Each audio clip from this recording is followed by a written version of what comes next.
अस्सलाम वालेकुम स्टूडेंट्स, हमारा आज का टॉपिक है एवियल ट्रीज। प्रीवियस वीक हम लोगों ने स्टार्ट लिया था बाइनरी ट्रीज से। बाइनरी ट्रीज क्या है? A binary tree is an ordered tree which is rooted and in it a node can have at max 2 child nodes. ठीक है। फिर प्रीवियस 2 क्लासेस में हम लोगों ने एक special type of binary tree, binary search tree discuss किया। Binary search tree की प्रॉपर्टी क्या है? बाइनरी सर्च ट्री में कोई भी नोड हम पिक कर लें, उस नोड के लेफ्ट सब ट्री में जितनी भी वैल्यूज हैं वो तमाम उस नोड से छोटी होंगी और उस नोड के राइट सब ट्री में जितनी भी वैल्यूज हैं उनकी वैल्यू उस नोड से बड़ी होगी। और ये प्रॉपर्टी तमाम की तमाम नोड्स पे एप्लीकेबल होगी। अगर किसी एक नोड पे भी ये प्रॉपर्टी सेटिस्फाई नहीं हो रही तो वो स्ट्रक्चर बाइनरी सर्च ट्री नहीं होता। ठीक है। बाइनरी सर्च ट्री के साथ इशू क्या है अभी हम देखेंगे। बाइनरी सर्च ट्री का जो worst case searching, insertion, deletion का टाइम है that can be of the order of big O of N, height factor की वजह से। तो हमारा जो आज का टॉपिक है एवीएल ट्री। एवीएल ट्री क्या है? AVL tree is nothing but a balanced binary search tree जिसकी मैक्सिमम जो हाइट है that is of order of log of N to the base 2 to be specific. Binary search tree हमने last week discuss किए थे। ठीक है। हमारे सामने 3 एग्जाम्पल्स हैं। ये तीनों की तीनों जो स्ट्रक्चर्स हैं ये बाइनरी सर्च ट्रीज हैं। अगर हम इस एग्जाम्पल की बात करें, इस एग्जाम्पल में 7 नोड्स हैं। तो the number of nodes n is equal to 7, जो हमारा साइज है n 7 है। इस ट्री की हाइट कितनी है? हाइट भी इस ट्री की 7 ही है, यानी n है। ठीक है। इस ट्री में अगर हम कोई वैल्यू सर्च करना चाहें या लेट से हम एक और वैल्यू इंसर्ट करते हैं 10, तो जो इंसर्शन का ऑपरेशन है हम रूट से स्टार्ट लेंगे, 10 की लॉजिकल पोजीशन फाइंड करेंगे। तो 10 को इंसर्ट करने की जो कॉम्प्लेक्सिटी है in terms of big O that will be big O of n। इसी ट्री में हमने कोई वैल्यू सर्च करनी है, तो जब हम सर्च करेंगे चूंकि ट्री की मैक्सिमम हाइट n है तो वर्स्ट केस में जो सर्चिंग की कॉम्प्लेक्सिटी है that will also be n। यही बाइनरी सर्च ट्री अगर हम बैलेंस्ड मेंटेन करें, अभी हम देखते हैं क्या मतलब है बैलेंस्ड इन द सेंस कि उस बाइनरी सर्च ट्री की जो मैक्सिमम हाइट है that is of order of log of n base 2 logarithmic हो, तब जो बैलेंस बाइनरी सर्च ट्री है उसमें worst case searching, insertion, deletion का जो टाइम है वो बहुत ज़्यादा ड्रामेटिकली रिड्यूस हो जाएगा। एज एन एग्जाम्पल अगर हम एक केस लें, if n is equal to 1 billion और हमारा बाइनरी सर्च ट्री कुछ इस तरह का बनता है, तो वर्स्ट केस में जो सर्चिंग की कॉम्प्लेक्सिटी होगी, ठीक है, that will be big of n। Worst case में 1 बिलियन नोड्स को गो थ्रू करने के बाद शायद हमें वो नोड ट्री में मिल पाए। इस तरह का अगर वर्स्ट केस सिनेरियो हो, वही n नोड्स हैं, हमारा ट्री बैलेंस्ड है, इवनली डिस्ट्रीब्यूटेड है नोड्स। किसी भी नोड के अराउंड जो लेफ्ट सब ट्री और राइट सब ट्री की हाइट का डिफरेंस है, ठीक है, वो बहुत ज़्यादा नहीं है। एवीएल ट्री के कॉन्टेक्स्ट में ये 0 होना चाहिए। लेफ्ट ट्री की हाइट और राइट ट्री की हाइट का डिफरेंस या 1 होना चाहिए। लेट्स से लेफ्ट ट्री की हाइट 5 है, राइट सब ट्री की हाइट 4 है, तो दोनों का जो डिफरेंस है, बैलेंस फैक्टर है उस नोड के अराउंड, वो 1 बनता है। या -1 हो, 1 4 के अराउंड बनता है। इस एग्जाम्पल में 4 के लेफ्ट सब ट्री की हाइट अगर हम कंसिडर करें, मैंने पहले बताया था मुख्तलिफ कन्वेंशंस हैं हाइट कैलकुलेट करने की। अगर आपने इस ट्री में नोड 4 की हाइट कैलकुलेट करनी है तो आपको फारदेस्ट लीफ नोड आइडेंटिफाई करना होगी और फिर वहां से आपने नंबर ऑफ एजेस काउंट करने हैं। एक ये तरीका है। दूसरी डेफिनेशन आपको मिलेगी, आप फारदेस्ट लीफ नोड से नोड्स काउंट करें इंक्लूडिंग दैट नोड। तो हम जो पिछली एग्जाम्पल्स में हमने डिस्कशन की थी, हम यही दूसरा कन्वेंशन फॉलो करेंगे। हम फारदेस्ट लीफ नोड आइडेंटिफाई करेंगे, लेट से 1, और फिर वहां से काउंटिंग करेंगे 1 2 3। तो 4 की जो हाइट है इस ट्री में दैट इज 3। 4 का बैलेंस फैक्टर कितना है? 4 के लेफ्ट सब ट्री की हाइट क्या है? 1 2 3। 4 के राइट सब ट्री की हाइट क्या है? 1 2। बैलेंस फैक्टर कितना है 4 के अराउंड, यानी लेफ्ट सब ट्री की हाइट और राइट सब ट्री की हाइट का डिफरेंस दैट इज +1। तो अभी हम देखेंगे ये एवीएल ट्री है, ठीक है। तो अगर तो किसी ट्री में, बाइनरी सर्च ट्री में, हम तमाम नोड्स चेक करें, अगर उन नोड्स का बैलेंस फैक्टर 0 है, लेफ्ट ट्री और राइट ट्री की हाइट सेम है, +1 है तमाम नोड्स का, या -1 है, ठीक है, तो ऐसा tree balanced binary search tree कहलाएगा। ऐसे ट्री की जो हाइट है that will B of order of log of n to the base 2, ठीक है। जो मैंने शुरू में डिफरेंस का कहा था, अगर n 1 बिलियन है और ट्री कुछ इस तरह का है तो वर्स्ट केस में हाइट होगी 1 बिलियन। सर्चिंग में हमें 1 बिलियन एलिमेंट्स को गो थ्रू करना पड़ेगा, बिग ऑफ n ऑर्डर इसीलिए है। अगर वही ट्री बैलेंस्ड है, एबीएल ट्री है, तो उस ट्री की जो वर्स्ट केस हाइट है उसका ऑर्डर बनेगा log of n। log of 1 billion is approximately equal to 29.9। तो यानी वर्स्ट केस में बेशक 1 बिलियन नोड्स हैं उस बैलेंस बाइनरी सर्च ट्री में, हो सकता है सिर्फ 30 नोड्स को गो थ्रू करने के बाद हमें वो नोड जो हम सर्च कर रहे हैं वो मिल जाए, या हमने इंसर्ट करनी है उसकी लॉजिकल पोजीशन मिल जाए।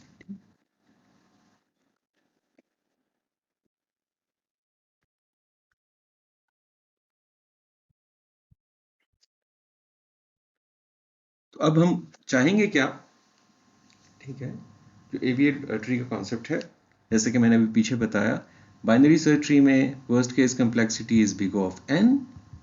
AVL tree, which is a balanced binary search tree, has a worst case searching insertion complexity of big of log of n। अब हमने कैसे मेक श्योर करना है कि हमारा जो बाइनरी सर्च ट्री है वो AVL ट्री हो, ठीक है, special type of binary search tree बनता है, वो बैलेंस्ड हो, हम देखते हैं अभी। AVL tree फिर क्या है? An AVL tree is a binary search tree that either is empty or has the following two properties. Number one, the heights of the left and right subtrees differ by at most 1। जैसे कि मैंने पीछे बताया, the left and right subtrees are AVL trees। कहने का मकसद ये है कि AVL ट्री में आप कोई भी नोड उठाएं, उसकी लेफ्ट सब ट्री और राइट सब ट्री की हाइट्स का डिफरेंस एट मैक्स 1 होना चाहिए, और उस नोड के जो सब ट्रीज हैं उनमें जितनी भी नोड्स हैं उन तमाम पे भी ये प्रॉपर्टी जो है वो सेटिस्फाई हो रही हो, उनका जो बैलेंस फैक्टर है वो भी एटमोस्ट 1 हो, तब ये ट्री, तब कोई binary search tree AVL tree कहलाएगा, तब हम कहेंगे कि वो बैलेंस्ड है, ठीक है। AVL trees are named after 2 Russian mathematicians, ठीक है, जिन्होंने इन्वेंट किया था एवीएल ट्रीज को। हमारे सामने 3 एग्जांपल्स हैं बाइनरी सर्च ट्री की। लेट्स से हम बाइनरी सर्च ट्री में कुछ करेक्टर वैल्यूज स्टोर कर रहे हैं, तो इंसर्शन फिर उस ऑर्डर पे होगी। अगर हम इस एग्जांपल में देखें, B is the root node, A alphabetical order में B से पहले आता है, उसका वेट B से कम है, तो इसीलिए A B का लेफ्ट चाइल्ड है। C का वेट B से ज्यादा है, ऑर्डर में बाद में आता है, तो C is right child of B। तो 3 एग्जांपल्स हैं नीचे। ये तीनों के तीनों trees balanced binary search trees हैं, ये एवीएल ट्री हैं। क्यों, हम देखते हैं। इन तीनों ट्रीज में जो नोड्स हैं उनका बैलेंस फैक्टर का जो बैलेंस फैक्टर है, हाइट्स का डिफरेंस है लेफ्ट सब ट्री और राइट सब ट्री की, दैट इज एट मोस्ट 1। कैसे हम चेक करेंगे? लेट्स से इस ट्री में अगर हम देखें, ए के लेफ्ट सब ट्री और राइट सब ट्री की हाइट का डिफरेंस जो है वो 0 है, दोनों ब्रांचेस की हाइट सेम है। Same goes for C. B की लेफ्ट हाइट क्या है? 1 2। अगर हम बी को इंक्लूड करें, अगर वो कन्वेंशन फॉलो ना करें इस नोड को इंक्लूड करने का, तो फिर है 1, कोई डिफरेंस नहीं पड़ेगा, ठीक है, बैलेंस फैक्टर कैलकुलेट करने पे। तो बी का बैलेंस फैक्टर कितना है? लेफ्ट से ट्री की हाइट 2, राइट से ट्री की हाइट 2, डिफरेंस इज 0। ये दूसरी एग्जांपल है,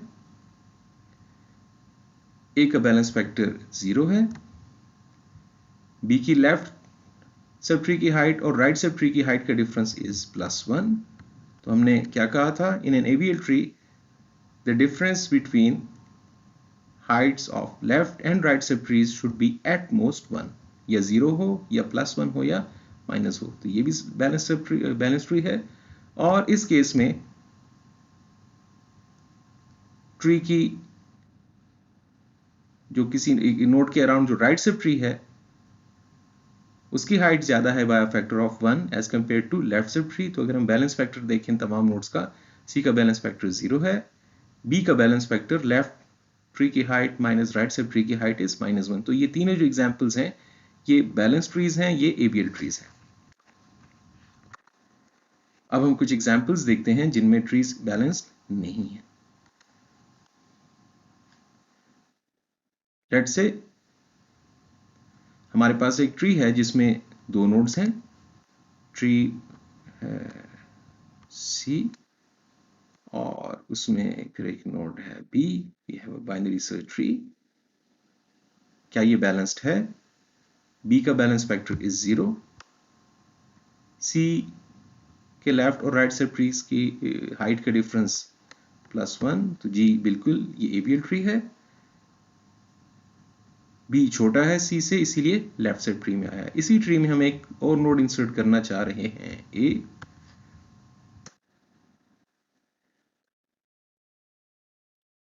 तो ए की लॉजिकल पोजीशन कहां बनती है? हम रूट से स्टार्ट करते हैं लॉजिकल पोजीशन फाइंड करना, सी के लेफ्ट पे, ठीक है।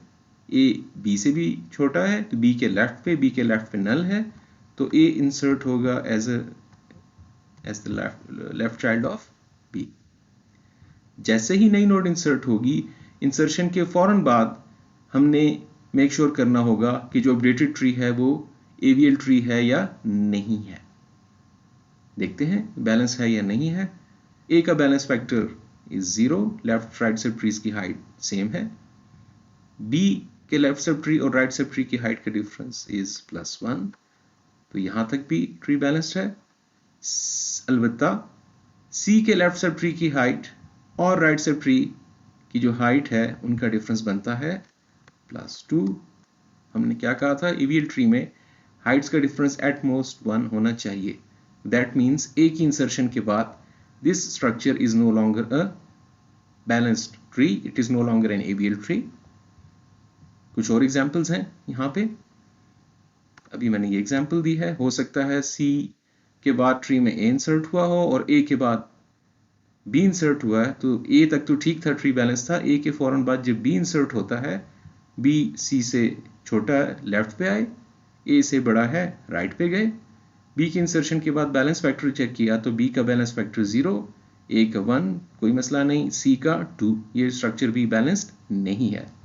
सिमिलरली ये ट्री भी बैलेंस नहीं है, ये ट्री भी बैलेंस नहीं है।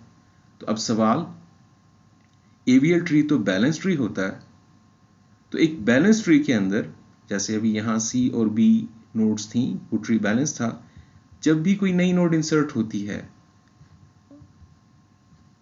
इन चारों केसेस में, यहाँ ए इंसर्ट हुआ है, यहाँ बी, यहाँ सी और यहाँ पे बी, इंसर्शन के बाद अगर updated binary search tree balanced ना रहे, एवीएल ट्री ना रहे, तो फिर हम क्या करें उस ट्री के साथ कि वो दोबारा से एवीएल ट्री बन जाए? बेसिकली उस ट्री को दोबारा बैलेंस करने के लिए हमें रोटेशन के ऑपरेशंस अप्लाई करना पड़ते हैं। रोटेशंस के ऑपरेशंस हैं क्या, कितने हैं और कैसे अप्लाई करते हैं, आइए देखते हैं।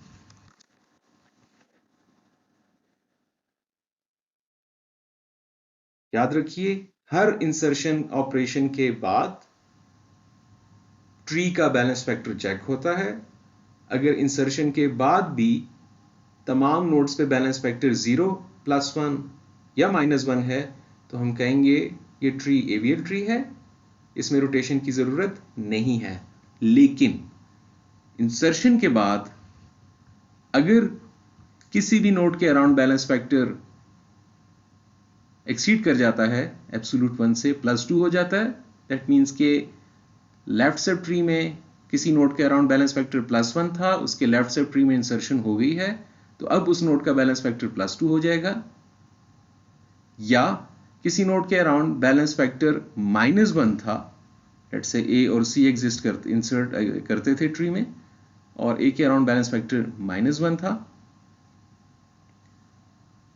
इस केस में अगर एक नई वैल्यू ए के राइट सब ट्री में इंसर्ट होगी तो जो ए का बैलेंस फैक्टर है वो -2 हो जाएगा। ठीक है, तो जब भी इंसर्शन के बाद बैलेंस फैक्टर 2 या -2 हो, हमें रोटेशन ऑपरेशंस अप्लाई करना होंगे। रोटेशन ऑपरेशंस 4 हैं: left rotation, right rotation, left right rotation, basically double rotation हमें अप्लाई करना पड़ती हैं, या right left rotation. Depending upon the cases हमने आइडेंटिफाई करना होता है कि इन चारों में से कौन से रोटेशन ऑपरेशंस अप्लाई होंगे अनबैलेंस ट्री पे, तो हमारा जो ट्री है वो बैलेंस हो जाएगा। ठीक है, ये ऑपरेशंस क्या हैं, कैसे अप्लाई करते हैं वो देखते हैं, और बाद में हमने देखना है कि हम केसेस कैसे आइडेंटिफाई करेंगे कि आफ्टर इंसर्शन अगर कोई भी ट्री अनबैलेंस्ड हो जाता है तो इन चारों में से कौन सा ऑपरेशन अप्लाई करने से ट्री बैलेंस हो जाएगा। सिंपलेस्ट केस से स्टार्ट करते हैं, लेफ्ट रोटेशन।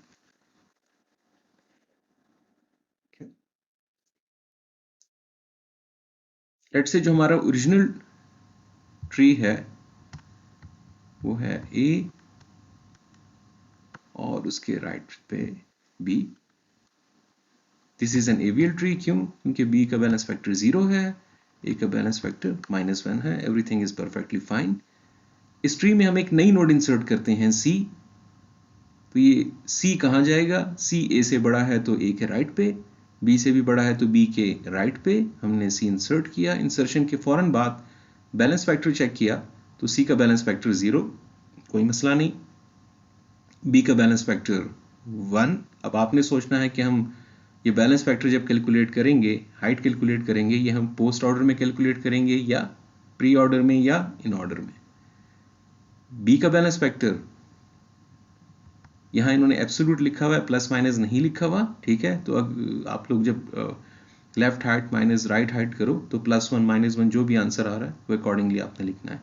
बी का बैलेंस फैक्टर है -1 और ए का बैलेंस फैक्टर है -2।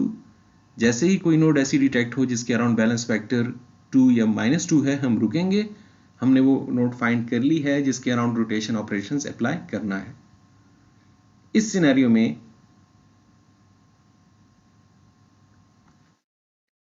लेफ्ट रोटेशन अप्लाई होगी। बेसिकली जब हम कहते हैं कि इस ट्री को हम दोबारा एवियल ट्री बनाना चाह रहे हैं, एवियल ट्री का क्या मतलब है? बैलेंस फैक्टर 0, 1 या -1 होगा तमाम नोड्स के अराउंड।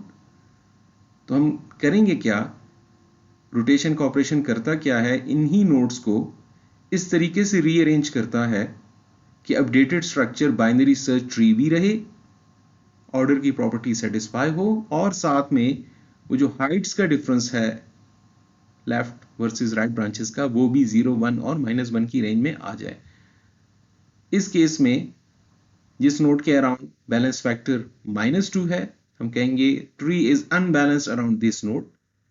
इस नोड को हम लेबल असाइन करेंगे x। बैलेंस फैक्टर कितना है? -2। तो इस x का जो राइट चाइल्ड है उसको हम लेबल असाइन करेंगे y। ठीक है, ये हमारी नोड x है, इसका बैलेंस फैक्टर -2 है, तो y कौन होगा? y इसका राइट चाइल्ड होगा। हमने ट्री रोटेट करना है इस तरीके से कि अपडेटेड ट्री BST भी हो और दोबारा से बैलेंस भी हो जाए। बहुत सिंपल ऑपरेशंस हैं लेफ्ट रोटेशन के। पहला स्टेप, जो नोड हमने x लेबल की है उसकी राइट फील्ड अपडेट करें, x एरो राइट,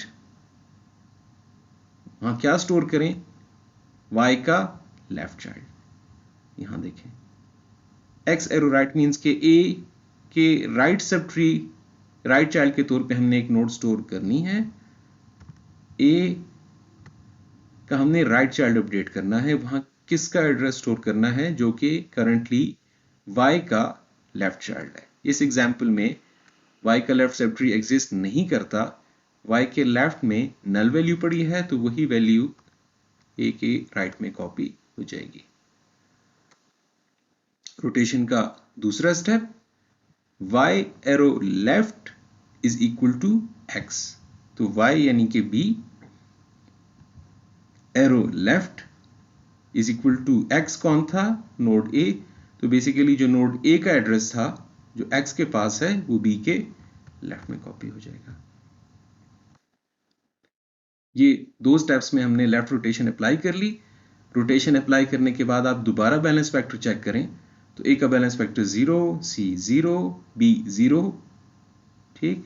तो अपडेटेड स्ट्रक्चर जो है वो दोबारा से अब बैलेंस्ड हो गया है, वो अब AVL ट्री बन चुका है।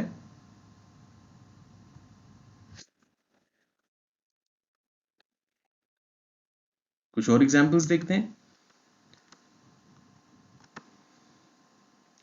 लेट्स से जो हमारा ओरिजिनल ट्री है उसमें भी ये नोड इंसर्ट नहीं हुई, तो जो ओरिजिनल ट्री है, ठीक है, वो AVL ट्री है।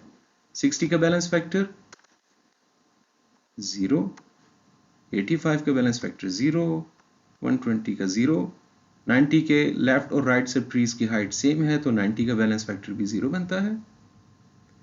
और 80 के अराउंड जो बैलेंस फैक्टर है दैट इज -1।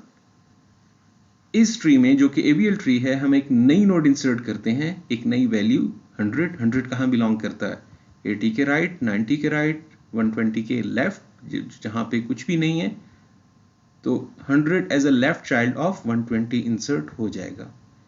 जैसे ही हम AVL ट्री में एक नई नोड इंसर्ट करेंगे, इंसर्शन के फौरन बाद हमने ट्री का बैलेंस फैक्टर चेक करना है कि वो AVL ट्री है या नहीं है। इंसर्शन के बाद हमने चेक किया, वंस अगेन थोड़ा सा सोचें कि पोस्ट ऑर्डर में करेंगे, प्री ऑर्डर में या इन ऑर्डर में। 100 के अराउंड अपडेटेड ट्री में बैलेंस फैक्टर इज 0, जबरदस्त। 120 का बैलेंस फैक्टर +1, 85 का बैलेंस फैक्टर 0, 90 का बैलेंस फैक्टर -1, यहां पे भी कोई गड़बड़ नहीं है। 60 का बैलेंस फैक्टर 0 है। 80 का बैलेंस फैक्टर चेक करें, left height minus right height is -2, ठीक है। तो 80 के around this tree is unbalanced, basically right branch की हाइट ज्यादा है by a factor 2 as compare to left branch. तो जो लेफ्ट रोटेशन का ऑपरेशन है वो करता क्या है, वो कुछ नोड्स को दूसरी ब्रांच में शिफ्ट करता है। क्यों? ताकि राइट ब्रांच जो हाइट ज्यादा है वो हाइट कम हो और नोड्स उस तरफ शिफ्ट हो सकें, ठीक है। तभी ये जो बैलेंस फैक्टर है दोबारा से या 0 हो जाएगा, दोनों ब्रांचेस की हाइट सेम हो जाएगी।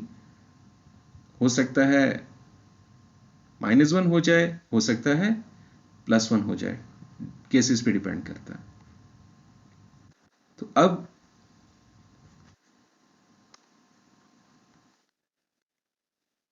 इस एग्जाम्पल में जिस नोड के अराउंड ट्री अनबैलेंस्ड है 80, इसका बैलेंस फैक्टर क्या है, -2 है। तो जिस नोड के अराउंड ट्री अनबैलेंस्ड है उसको हम लेबल असाइन करेंगे x, और चूंकि बैलेंस फैक्टर -2 है, y कौन से वाला चाइल्ड होगा इसका, राइट चाइल्ड।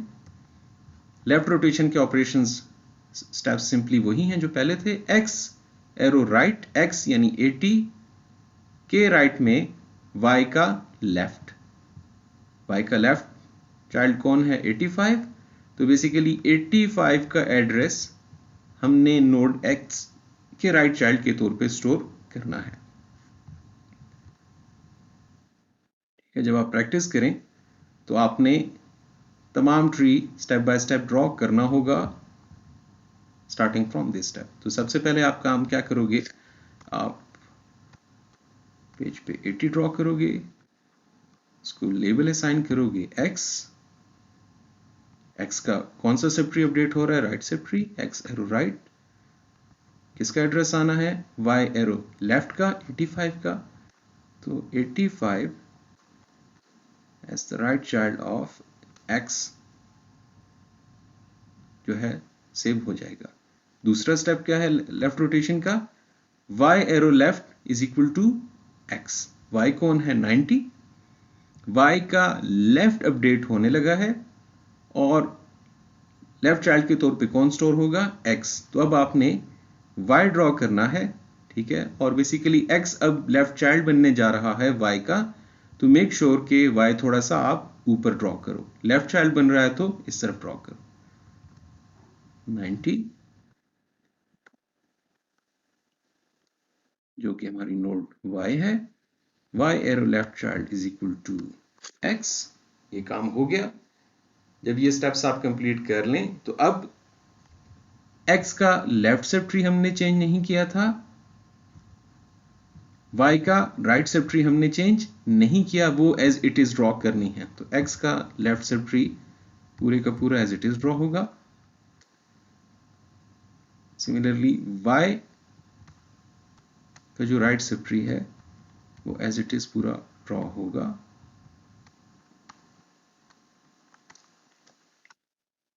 हमने लेफ्ट रोटेशन ऑपरेशन अप्लाई कर लिया है। रोटेशन के बाद दोबारा बैलेंस फैक्टर चेक करते हैं।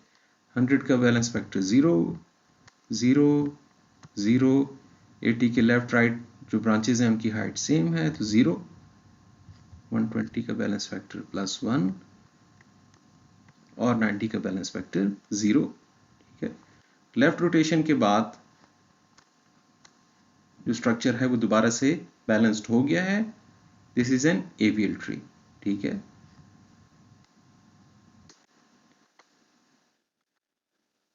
अच्छा, जब हम कोडिंग के पर्सपेक्टिव से देखेंगे बाद में, तो ख्याल रखना है जिस नोड के अराउंड रोटेशन हुई है, लेट्स इस एग्जांपल में अगर हम देखें तो इस एग्जांपल में 80 रूट नोड थी। ठीक है, 80 के अराउंड जब रोटेशन हुई है, रोटेशन के बाद x की जगह y आ गया है।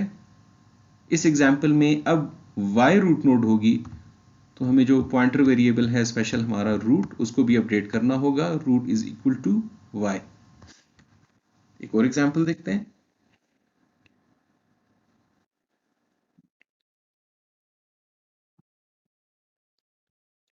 हमारे पास एक AVL ट्री था, यानी वो बैलेंस था।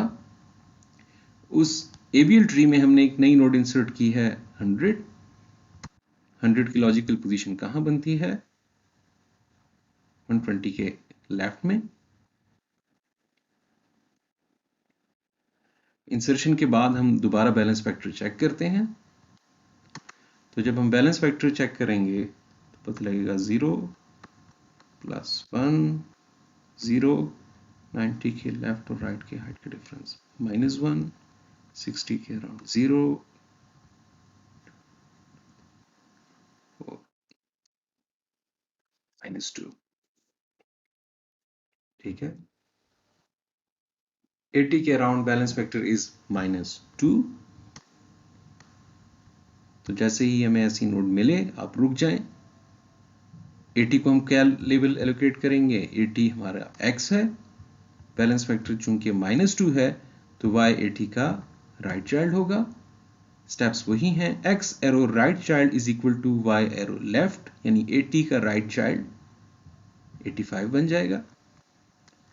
दूसरा स्टेप था y एरो लेफ्ट, यानी y का लेफ्ट चाइल्ड अपडेट करें। अब कौन लेफ्ट चाइल्ड बनेगा y का, x, तो y क्योंकि 90 है, y arrow left child is equal to x। ठीक है, अब देखें आप जो x था, x नोड थी, वो रूट नोड नहीं थी। वो अपने पेरेंट का कौन सा चाइल्ड थी? Right child. तो रोटेशन के बाद x की जगह चूंकि y आ गया है, तो अब x अपने पेरेंट का जो भी चाइल्ड था, लेफ्ट या राइट, वो फील्ड भी अपडेट करनी पड़ेगी। लेट्स से हमारे पास अगर पेरेंट का जो एड्रेस है x के, वो किसी टेम्पररी पॉइंटर वेरिएबल में था p log parent of location में, तो हम अब लिखेंगे p log arrow right child is equal to y, तब जाके ये रोटेशन के ऑपरेशंस कंप्लीट होंगे और ट्री बैलेंस होगा और प्रॉपरली हम तमाम नोड्स को एक्सेस कर सकेंगे। अब आप देखें, ये जो अपडेटेड ट्री है, आप एक्सरसाइज कर लें, इसमें जो बैलेंस फैक्टर है तमाम नोड्स का, वो या 0 है या 1 होगा या -1 होगा। We have an AVL tree. Basically insertion के बाद ट्री अनबैलेंस्ड हो गया था, -2 हाइट थी, तो हमने x के अराउंड, जिसके अराउंड -2 फैक्टर था, लेफ्ट रोटेशन अप्लाई करके ट्री को बैलेंस कर दिया है। अच्छा, अब दूसरे केस पे आते हैं। अभी जो हमने केस देखा उसमें क्या था, एक नोड के अराउंड ऑलरेडी राइट ब्रांच की हाइट ज़्यादा है और जो नई वैल्यू इंसर्ट होती है वो उसी ब्रांच में इंसर्ट हो जाती है जिसकी हाइट ऑलरेडी ज़्यादा थी।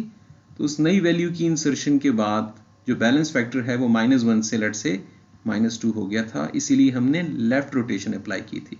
लेफ्ट रोटेशन मीन्स के नोड्स को इस तरफ शिफ्ट करें, y के अराउंड, x के अराउंड जब रोटेशन होगी, ठीक है, तो इस ब्रांच की हाइट कम हो जाएगी, इसकी हाइट ज़्यादा हो जाएगी, ओवरऑल जो बैलेंस फैक्टर है वो दोबारा से 0, +1 या -1 हो जाएगा। हो सकता है सॉलिड केस हो। एक ट्री है हमारे पास, बी सी से छोटा है तो लेफ्ट पे आएगा। ये एबीएल ट्री है, इसका क्यों एबीएल ट्री है? बी का बैलेंस फैक्टर 0, सी का बैलेंस फैक्टर +1। कौन सी ब्रांच की हाइट ज़्यादा है? लेफ्ट ब्रांच की। हम एक नई वैल्यू इंसर्ट करना चाह रहे हैं, लेट से ए कहाँ बिलोंग करती है? सी से छोटी है तो सी का लेफ्ट, बी से भी छोटी है, पहले आती है बी का लेफ्ट, बी का लेफ्ट खाली है तो as the left child of B insert हो जाएगी। जैसे ही हमने ए को इंसर्ट किया, हम बैलेंस फैक्टर चेक करेंगे। ए के around balance factor is 0, B का बैलेंस फैक्टर है +1 और सी का बैलेंस फैक्टर है +2, ठीक है। लेफ्ट हाइट और राइट हाइट का डिफरेंस +2 है। तो हमारा जो ये अपडेटेड स्ट्रक्चर है, this is no longer an AVL tree, ये अनबैलेंस्ड है। हमें रोटेशन ऑपरेशंस अप्लाई करना पड़ेंगे इस ट्री को दोबारा बैलेंस करने के लिए। मैंने पीछे बताया था 4 रोटेशन ऑपरेशंस हैं, left rotation, right rotation, basic operations ये 2 ही हैं, ठीक है। आगे हम कुछ केसेस देखेंगे जिनमें हमें डबल रोटेशंस अप्लाई करना पड़ती हैं। एक केस में लेफ्ट रोटेशन, बेसिकली पहले जिस नोड के अराउंड ट्री अनबैलेंस्ड है, ठीक है, उसके एक सब ट्री के अराउंड राइट रोटेशन अप्लाई करना पड़ेगी, फिर एक्स के अराउंड लेफ्ट रोटेशन। एक दूसरे केस में हमें जिस नोड के अराउंड ट्री अनबैलेंस्ड है, ठीक है, उसके एक सब ट्री में लेफ्ट रोटेशन अप्लाई करना पड़ेगी, उसके बाद एक्स के अराउंड राइट रोटेशन। ये सिनेरियोज अभी हम बाद में देखते हैं। पहले दूसरा सिंपल केस देखते हैं, राइट रोटेशन। कहने का मकसद ये था, प्राइमरीली रोटेशन के ऑपरेशंस ये 2 ही हैं, बेसिक हैं। इन केसेस में ये दोनों ऑपरेशंस अप्लाई हो रहे होते हैं कुछ नोड्स के अराउंड। राइट रोटेशन देखते हैं। एक्स लेबल हम एलोकेट करेंगे उस नोड को जिसका बैलेंस फैक्टर आउट है। तो x हो गई हमारी नोड सी। अच्छा, y अब कौन होगा? ठीक है, -2 के केस में y x का राइट चाइल्ड था, +2 बैलेंस फैक्टर के केस में y x का लेफ्ट चाइल्ड है। हो गई लेबलिंग। अब लेफ्ट राइट रोटेशन के स्टेप्स अप्लाई करते हैं। बड़े सिंपल से 2 स्टेप्स हैं। पहला step, x arrow left, x का लेफ्ट अपडेट करना है, क्या स्टोर करना है x के लेफ्ट पे? y एरो राइट, यानी जो y का राइट चाइल्ड है, ठीक है, जो यहाँ पे ब्रांच होगी वो x के लेफ्ट ब्रांच बन जाएगी। इस सिनेरियो में x है हमारा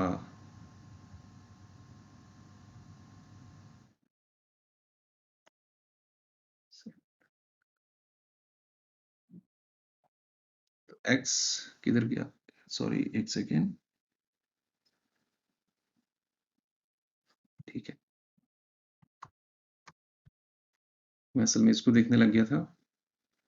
x तो लेबलिंग आपने ज़रूर करनी है ताकि गलती किसी भी किस्म की ना हो। x था c, तो x का left is equal to y का राइट, y के राइट में क्या वैल्यू थी? नल, तो x के लेफ्ट में वही नल वैल्यू कॉपी हो जाएगी। दूसरा स्टेप बनता है y का right equal to x, y अब पेरेंट बनेगा x का, तो ड्रॉ करते हुए आपने y को थोड़ा सा ऊपर ड्रॉ करना है। x कौन सा चाइल्ड है y का? राइट चाइल्ड बन रहा है, तो y को ऊपर ड्रॉ करना है और थोड़ा सा इस साइड पे, तो y यानी कि node b arrow right is equal to x। Tree को राइट रोटेट करने के बाद अभी देखें लेफ्ट ब्रांच की हाइट ज्यादा थी, राइट रोटेट करने के बाद कुछ नोड्स दूसरी तरफ शिफ्ट हो जाएंगी, इस लेफ्ट ब्रांच की हाइट ज्यादा हो कम हो जाएगी, राइट की हाइट ज्यादा होगी, तो ओवरऑल जो बैलेंस फैक्टर है अपडेटेड ट्री में इस नोड के अराउंड वो ये 0 हो जाएगा या +1 या -1। यहाँ हम देख सकते हैं रोटेशन अप्लाई करने के बाद तमाम नोड्स के अराउंड बैलेंस फैक्टर 0 है, तो जो अपडेटेड ट्री है that is an ABL tree. Now एक दूसरी एग्जांपल देखते हैं। हमारे पास एक ABL ट्री है, ठीक है, एज्यूम करें 30 नोड अभी इंसर्ट नहीं हुई। कैसे ABL ट्री है, क्लियर नजर आ रहा है। 50 का बैलेंस फैक्टर 0, 0, 70 का बैलेंस फैक्टर 0, 90 का बैलेंस फैक्टर लेफ्ट और राइट ब्रांचेस की हाइट का डिफरेंस जब हम देखें +1 है, और 100 का बैलेंस फैक्टर 0। इस ABL ट्री में हम एक नई नोड इंसर्ट करते हैं। 30 कहाँ इंसर्ट होगी? 90 के लेफ्ट, 70 का लेफ्ट, 50 के लेफ्ट चाइल्ड के तौर पे। इंसर्शन के फौरन बाद हमने बैलेंस फैक्टर चेक किया तो 30 का है 0, 50 का बैलेंस फैक्टर +1, इधर भी गड़बड़ नहीं है, 80 पे भी गड़बड़ नहीं है, 70 का बैलेंस फैक्टर +1, हाँ 90 का जो बैलेंस फैक्टर है वो +2 है। लेफ्ट ब्रांच और राइट ब्रांच की जो हाइट है उनका डिफरेंस +2 बन रहा है, ठीक है। तो इंसर्शन के बाद चेक करने पे पता लगा updated structure is no longer balanced, उसको पे रोटेशन ऑपरेशन अप्लाई करके हमें उसको बैलेंस करना पड़ेगा। कौन सी ब्रांच की हाइट ज्यादा है? लेफ्ट ब्रांच की, तो इस केस में कौन सा रोटेशन ऑपरेशन अप्लाई होगा? Right rotation. अब हम लेबलिंग करेंगे। x हमारा जो कन्वेंशन है उसके अकॉर्डिंगली x कौन है? x वो नोड है जिसका बैलेंस फैक्टर आउट है, और बैलेंस फैक्टर चूंकि +2 है तो y उसका लेफ्ट चाइल्ड। रोटेशन के ऑपरेशंस जो स्टेप्स हैं वो बहुत सिंपल हैं। पहला स्टेप x यानी कि 90 का लेफ्ट सब ट्री अपडेट करना है, लेफ्ट चाइल्ड। 90 का लेफ्ट कौन बनेगा? जो y का राइट चाइल्ड है। बेसिकली 8 का एड्रेस जो है हमने x नोड की लेफ्ट चाइल्ड फील्ड में स्टोर कर देना है, ठीक है। तो ड्रॉ करते हुए प्रॉपरली आपने लेबल करना होगा। पहले आप 90 ड्रॉ करोगे, सिर्फ 90 आपने ड्रॉ कर लिया। x का लेफ्ट अपडेट करना है, किसका एड्रेस आएगा? y के राइट का, ठीक है। तो 80 इधर ड्रॉ किया, ये लिंक स्मैश कर लिया। दूसरा स्टेप y का राइट अपडेट करना है, और y का राइट चाइल्ड कौन बनेगा? x। तो वंस अगेन y को ऊपर ड्रॉ करें x से, और x चूंकि उसका राइट चाइल्ड के तौर पे सेव होगा तो थोड़ा सा लेफ्ट पे। तो y साथ में लेबल भी कर दें, arrow right child is equal to x, हो गए ये दोनों स्टेप्स अप्लाई। अब x का जो बाकी सब ट्री है राइट सब ट्री और y का लेफ्ट सब ट्री वो आपने एज इट इज ड्रॉ करना है। लेफ्ट सब ट्री में क्या था, y का लेफ्ट चाइल्ड था 50 और बाकी ट्री वैसे ही ड्रॉ होगा। x के राइट सब ट्री में हमने कोई मॉडिफिकेशन नहीं की, वो वैसे का वैसा ही ड्रॉ होगा। इंसर्शन के बाद दोबारा बैलेंस फैक्टर देखते हैं, तो आप देख सकते हो ये ट्री एवीएल ट्री बन गया है। बैलेंस फैक्टर 0 0 0 0 50 के अराउंड बैलेंस फैक्टर +1, 70 के अराउंड 0। इस एग्जाम्पल में जिस नोड के अराउंड रोटेशन हुई है वो बाय चांस रूट नोड थी, तो रोटेशन के बाद y अब रूट नोड बनेगा। तो जब हम प्रोग्रामिंग के पर्सपेक्टिव से देखेंगे एवीएल ट्रीज को, तो हमने अकॉर्डिंगली कंडीशंस ऐड करके, ठीक है, रूट को अपडेट करना होगा।